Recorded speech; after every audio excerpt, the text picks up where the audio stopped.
நண்பர்கள் அனைவருக்கும் வணக்கம்.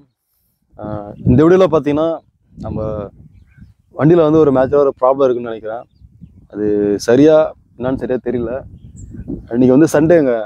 வண்டியை வந்து காலையில் க்ளீன் பண்ணிகிட்டு இருக்கும்போது, தண்ணி வச்சு க்ளீன் பண்ணிட்டு இருக்கும்போது கீழே வந்து ஆயில் லீக்கேஜ் இருக்கிற மாதிரி பார்த்தா, நம்ம என்ஜினோடைய அந்த போல்டு இருக்கு இல்லைங்களா, என்ஜினில் வந்து அந்த ஆயில் போல்டு கீழே இறக்கி விடுவோம்ல, அந்த போல்டுலேருந்து ஆயில் லீக்கேஜ் ஆகிற மாதிரி பார்த்துங்க.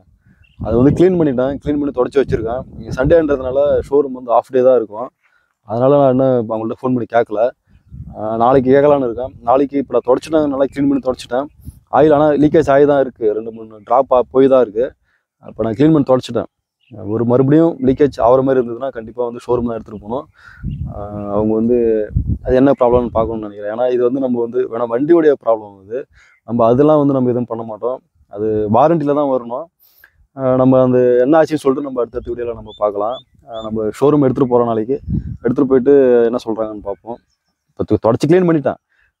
மறுபடியும் ஆயில் லீக்கேஜ் இருந்ததுன்னா கண்டிப்பாக எடுத்துகிட்டு போகிறேன். அடுத்து வந்து நிறைய சப்ஸ்கிரைபர் வந்து நம்மளோட யூடியூப் நண்பர்கள்லாம் வந்து கமெண்ட் பண்ணி கேட்டிருந்தாங்க, வண்டியோட மைலேஜ் என்ன தருதுன்னு கேட்டிருக்காங்க. மைலேஜ் பார்த்திங்கன்னா எனக்கு தெரிஞ்சு ஒரு 30 இல்லைனா ஒரு 35 கொடுக்கலாம்னு நினைக்கிறேன். ஏன்னா இந்த வந்து அந்த பெட்ரோல் அந்த ஃபியூல் காட்டுற அந்த கேஜ் பார்த்திங்கன்னா அது வந்து சரியாக காட்டலை. அது வந்து திடீர்னு வந்து 2 கோடு 3 கோடுன்னு காட்டுது. நான் 2 கோடு காட்டும்போது டக்குன்னு ஒரு பெட்ரோல் போட்டுருவேன். பெட்ரோல் போட்டுட்டு கம்மியாக தான் ஓட்டுவோம். மறுபடியும் 2 கோடு வந்துடும். உடனே பெட்ரோல் காட்டுவோம். மறுபடியும் போட்டுருவேன். அதனால் எனக்கு தெரிஞ்சு இதில் 30-35 வர்றதுக்கு வாய்ப்பு இருக்குங்க. ஒரு 35 கூட வரலாம், சொல்ல முடியாது. ஆனால் எனக்கு சரியாக காட்டாதுன்றதுனால நான் ஒரு 30ன்னு சொல்கிறேன். 30-35 வரலாம்னு நினைக்கிறேன். அடுத்து வந்து வண்டியோடைய ப்ரைஸ் வந்து நிறைய பேர் நண்பர்கள் கேட்குறீங்க.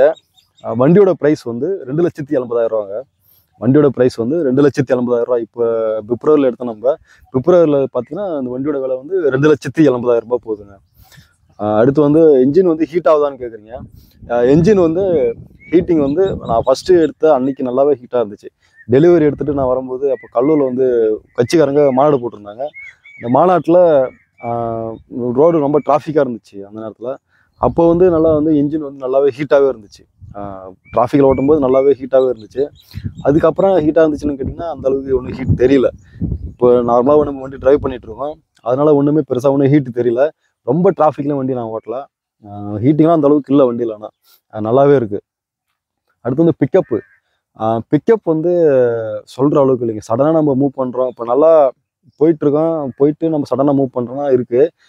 ஆனால் அந்த அளவுக்கு பிக்கப் இல்லைன்னு தான் சொல்லுவேன். நான் வந்து பல்சர் 220 வச்சுருந்தேன் இல்லைங்களா, அந்த வண்டியில் இருக்கிற பிக்கப் வந்து இந்த வண்டியில் இல்லைன்னு சொல்லுவேன். சடனாக நான் இப்போ போயிட்டுருக்கேன், திடீர்னு ஒரு ஓவர்டேக் பண்ணணுன்ற பட்சத்தில் அந்த அளவுக்கு அதில் பிக்கப் இல்லைன்னு தான் நினைக்கிறேன். அடுத்து பிரேக்கிங் வந்து நல்லாவே இருக்குங்க. வண்டியில் வந்து பிரேக்கிங் சூப்பராக இருக்குது. டியூவல் சேனல் ஏபிஎஸ்ன்றதுனால பிரேக்கிங் வந்து நல்லாவே இருக்குது. வண்டியில் பிரேக்கிங்கில் நல்லாவே ஒர்க் பண்ணியிருக்காங்க. பிரேக்கிங் சூப்பராகவே இருக்குது, பக்காவாக இருக்குது. வேறு என்ன கேட்டிருந்தீங்கன்னா, இஎம்ஐ பற்றி லோன்லாம் கேட்டிருந்தீங்க. நான் வந்து பேங்க்கில் தாங்க போனேன். பேங்க்கில் பார்த்தீங்கன்னா ஃபஸ்ட்டு அவங்க என்ன சொல்லுவாங்கன்னா, இது எக்ஸோரூம் ப்ரைஸ் மட்டும்தான் பேங்க் சைட்லலாம் வந்து பண்ணுவாங்க. வண்டியோட எக்ஸோரூம் ப்ரைஸ் என்னவோ அது பண்ணுவாங்க. நீ அதுக்கு கூட எவ்வளோ காசு கட்டுறதாலும் நீங்கள் கட்டிக்கலாம். நார்மலாக நீங்கள் பேங்க்குன்னு சொல்லிட்டு வண்டி இஎம்ஐன்னு அப்படின்னு போனீங்கன்னா எக்ஸோரூம் ப்ரைஸில் தான் பண்ணுவாங்க. வண்டியோட விலை வந்து எக்ஸோரூம் ப்ரைஸ் வந்து 2,21,000 கிட்ட வரும். அவங்க 2,20,000 அதுமாதிரி எக்ஸோரூம் ப்ரைஸில் இஎம்ஐ பண்ணலாம். அதுலேருந்து எவ்வளோ நம்ம முன்பணம் கட்டிக்கலாம்.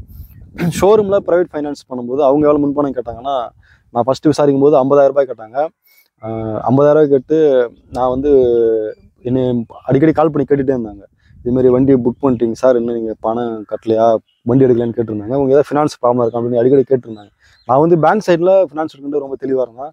இருந்தாலும் அவங்க அடிக்கடி கேட்டு இருக்கிறதுனால நான் அந்த டைமில் என்ன சொல்லியிருந்தேன், கொஞ்சம் ஃபினான்ஸ் கொஞ்சம் ப்ராப்ளமாக இருக்குது மேடம், வீட்டில் கொஞ்சம் எமர்ஜென்சி மணி கொஞ்சம் வந்து செலவாயிடுச்சுன்னு சொல்லியிருந்தேன். பரவாயில்ல சார், ஒரு 30,000 கட்டுறதா இருந்தாலும் கட்டி எடுத்துங்க அப்படின்னு சொல்லியிருந்தாங்க. அது வரைக்குமே 30,000 வரைக்கும் கட்டி எடுத்துங்கன்னு சொல்லியிருந்தாங்க. அப்புறமா நான் வந்து பேங்க் ஃபினான்ஸே எடுத்துட்டேங்க. வேறு என்னென்னா, மற்றபடி வண்டி ஓட்டுறது நல்லாவே இருக்குது. என்ஜின்லேருந்து அந்த பெயிண்டோட மெல்ட்டிங் ஸ்மெல் வருதான்னு கேட்குறாங்க. என் வண்டியில் வந்து இப்போ அந்தளவுக்கு மெல்ட்டிங் ஸ்மெல் இல்லை. ஆனால் லாஸ்ட் இயரில் வந்து நவம்பரில் எடுத்த வண்டி இப்போ ஒருத்தர் ரீசெண்டாக வெளியில் போயிட்டு ஓட்டிட்டு வரும்போது நான் வண்டியில் பார்த்தேன். அதில் வந்து கொஞ்சம் அவர் வந்து நிறுத்தும்போது அந்த மெல்ட்டிங் ஸ்மெல் வந்து அந்த வண்டியில் இருந்துச்சு. நான் ரொம்ப அதிகமாக லாங் ட்ராவல்லாம் போக மாட்டேங்க. சும்மா வேலைக்கு இங்கேருந்து ஒரு 6 கிலோமீட்ரு அப் அண்ட் டவுன் ஒரு நாளைக்கு அவ்வளோதான் ஓட்டலாம். ஒரு நாளைக்கு வந்து ஒரு 12 கிலோமீட்டர் 5 கிலோமீட்டர் தான் ஓட்டுறேன். அதனால எனக்கு வந்து பெருசாக ஒன்றும் மெல்டிங் ஸ்மெல்லாம் ஒன்றும் கேட்கல. அதேமாதிரி லாங்கில் உட்காந்துட்டு போகிறதுக்குலாம் நல்லாவே இருக்குது வண்டி.